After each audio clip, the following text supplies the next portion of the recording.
ifahamike vizuri. Amen. Kutoa ni moyo, Bwana sifa.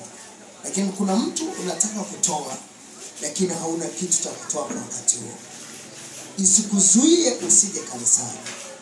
Yesu asifiwe sana. Isikuzuie siku hiyo useme kwamba atanionaje. Hapana. Anayekuona vibaya yeye ni mwanadamu. Lakini anayeona moyo wako uhalisia wa jambo ni Mungu pekee. Bwana asifiwe sana. Ninaomba tuelewane watu wa Mungu. Yesu asifiwe. Kama hauna sadaka au kama hauna kitu cha kutegemeza, isikuzuie usije ibadani. Haleluya. Wewe enjoy ibadani. Alafu mwambie Mungu, wakati wanapokuja siku nyingine, naomba Bwana nikutolee zaidi. Naomba mwaminifu atafungua dirisha mbili. Yesu asifiwe sana. Kwa hiyo niliona safu hii pamoja sisi kuna nini, lakini hiyo yote wakati wengine wameogopa kutegemeza. Na ukiogopa kutoa, wewe unaleta uharibifu kwenye maisha. Ukiangalia mtu anayetoa siku zote hawezi kupungukiwa. Yesu asifiwe sana. Bwana asifiwe. Na mtu anayetoa, Mungu anajua namna ya kumlipa. Kwa mfano hapo ukimrudisha mchungaji na Bwana ananua watu, utashangaa watu wanakutumia bonus. Na Mungu atakuinulia watu wa kulisha wewe. Bwana Yesu asifiwe sana. Jana kuna mtu nilikuwa nawaza na nilikuwa nakuuliza Mungu, mbona alikuwa anafanya hivi lakini siku hizi afanye kitu gani? Bwana Yesu asifiwe sana. Na nilikuwa namwambia Mungu arejeshe roho hiyo ya kufanya vile alikuwa anafanya. Mimi nilikuwa natafakari jana na mimi naendeshaga pikipiki huko na neno la Bwana. Yesu asifiwe sana. Bwana toka mjini.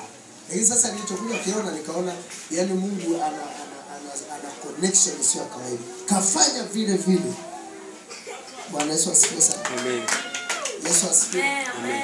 Kwa hiyo nikawa najiuliza why this? Na usimruhusu adui apate nafasi. Na ukimvika mtumishi wa Bwana na Bwana anakuinulia watu ambao watakupa kitu unachostahili katika jina la Yesu. Baba, katika jina la Yesu. Lakini kabla sijaomba naona kuna watu wanataka watoe pesa. Leta pesa. Na wewe ambao hata baba na unaweza kutegemea kuungana na support ya Mungu. Leta na Mungu atakubariki. Na kuwabariki na ukabarikiwe katika jina la Yesu. Najua wakaka mjifunze mwezi ujao na wakaka wanatakiwa wategemeze. Na tena sio mwezi ujao, wiki ijayo. Ili tutengeneze kizazi ambacho na baba wataungana humo. Yesu asifiwe. Nasikia na vijana mtahusika wa baba na vijana wa kiume na wote. Tutawatoa. Unaelewa? Sasa tutakuja kuwaona uone kama na wao watakimbia siku ya Jumapili wasije kanisani. Na nimeshatangaza una kitu njoo na usindikize, alafu kiona mwambia Bwana nataka mwezi ujao nitoe zaidi. Tunaelewana? Tengeneza, jifunze maisha ya kutoa na uje kila ambacho Bwana anafundisha. Na Jumapili nitakufundisha zaidi ili kusudi moyo wako uimarike katika Bwana. Baba Mungu katia mahali pa juu sana. Ninaachilia mkono wako na mguso wako kwa ajili ya sadaka hii. Mungu kazibariki, kazitakase kwa damu ya Yesu. Na wote waliopanda kwa ajili ya familia, Mungu kawainue, ukawafanikishe. Zaidi ya yote Bwana Mungu wafungulie madirisha mbingu, kawalisho kawajesho asipungukiwe na chochote. Ninaamuru fedha kutoka kila pembe na kila koni kawafuate. Ninaamuru kuinuliwa kibiashara, kihuduma. Ninaamuru kuinuliwa kiuchumi.